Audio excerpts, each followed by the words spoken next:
I'm Laura from Garden Sanity, and today I am pruning this Japanese Helleri, as well as two more. This is another one, both in the same bed.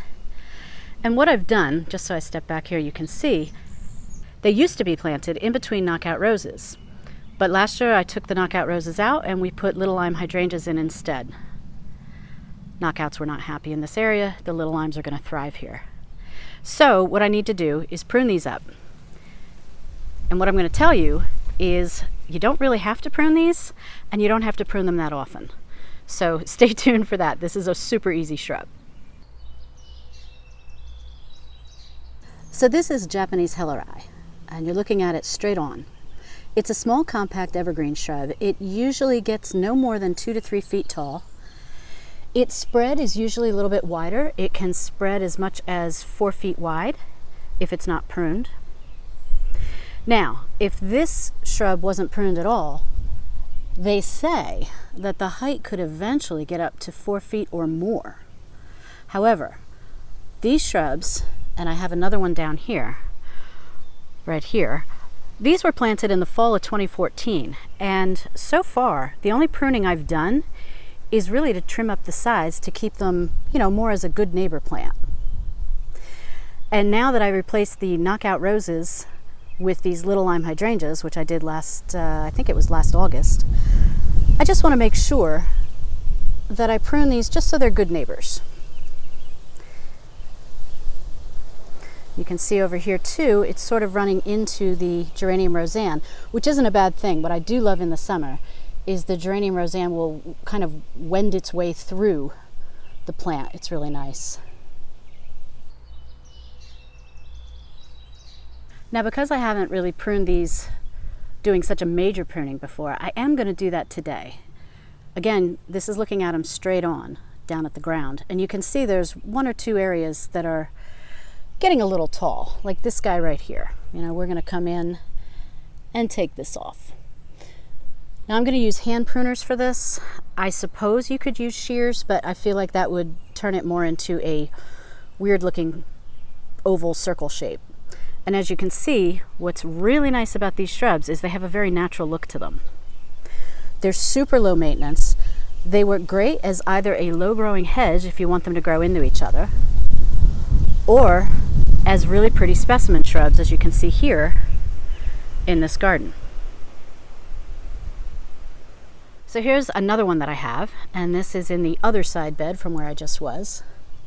And again, I'll go down low so you can see how they grow. It's really natural looking, it's really nice, but I do want to trim it up and shape it up a little bit. So that's what I'm going to do today. So just to look at this shrub first, I'm looking at it straight down. And you can see, if you go way down, you can see how this is definitely spreading. But it's not spreading from the base, it's spreading from kind of midway up the shrub. For example, if you look down here, I've kind of kept it in bounds, and you can too by pruning back. So in the past, what I've done in the summers is I've pruned back at the bottom, and that keeps it from spreading out. And you can kind of see that keeps this open right here. Because this is evergreen, you can prune it anytime. I usually do these right about now in June. It's not really necessary that you prune them at all, like I said, so this isn't one of those shrubs that you have to prune in the spring.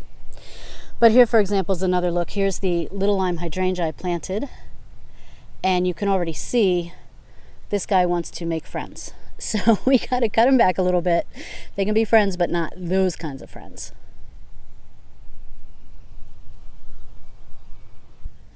After I prune these, I'll give you some growing information about these shrubs. They're super easy and low maintenance, so stay tuned for that as well. But now it's time to prune. So what I want to do is give you a close-up, because this is not a hard shrub to prune. You don't need to find a certain set of leaves to prune back to or anything like that.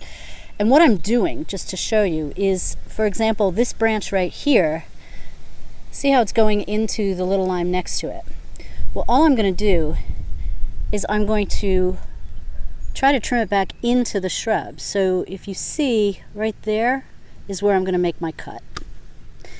And just by taking that off, it makes a lot more room. So that's basically what I'm going to do with this shrub.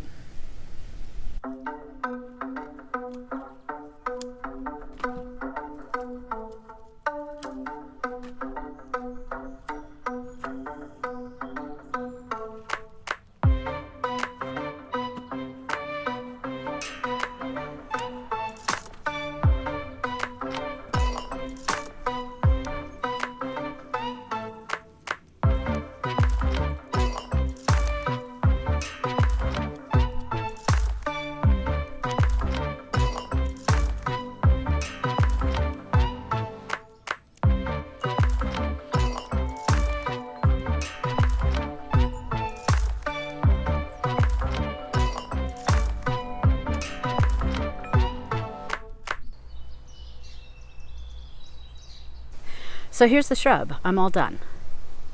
Now, I took a lot off of the front bottom, and it may look icky, but the reason I did that is because I want to make enough room in front of it, and yes, I got a weed, because I plan on putting some flowering perennials there, and so I want to make sure there's enough room. And I also, like I said, trimmed back the sides, so there's nice room now between the geranium roseanne and the helleri. And there's nice room between the edge of the little lime hydrangea and the helleri, which is great. And I took the height down just a little bit, not much at all. I just neatened it up a little bit, but I still tried to keep the natural looking shape. And just to give you a before and after, this is the just prune shrub. And down here is the one I still have to do. So let me back up so you can see both of them.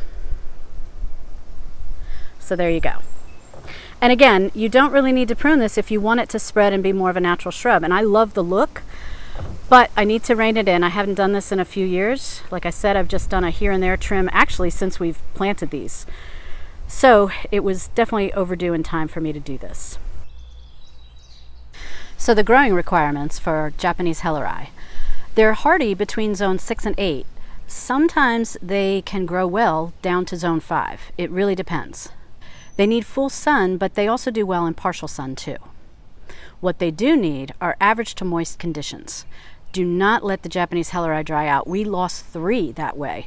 They dried out, and the bad thing was we tried to revive them and it just didn't work.